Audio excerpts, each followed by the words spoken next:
সন্তানদেরকে বড় আলেম বানাতে চান, দ্বীনের বড় ফকিহ বানাতে চান, দ্বীনের বড় জ্ঞানী বানাতে চান, তাহলে নবী করিম সাল্লাল্লাহু আলাইহি ওয়াসাল্লাম একটা দোয়া শিক্ষা দিয়েছেন, যে দোয়ার বদৌলতে হযরতে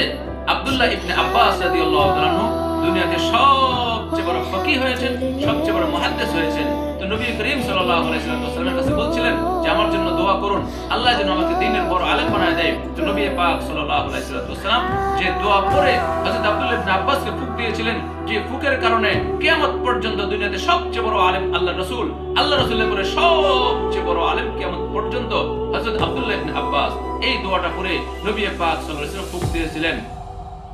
আল্লাহুম্মা আল্লিমহুমুল কিতাব, আল্লাহুম্মা আল্লিমহুমুল কিতাব। প্রিয় ভাই ও বোনেরা, যারা মনে করেন আপন সন্তানদেরকে, নিজ সন্তানদেরকে বড় ফকিহ বানাবেন, বড় আলেম বানাবেন, আমি ওই সকল মা বোনদেরকে বলবো আপনারা এই দোয়াটা বেশি বেশি করে পড়ে নিজের ছেলে মেয়েদেরকে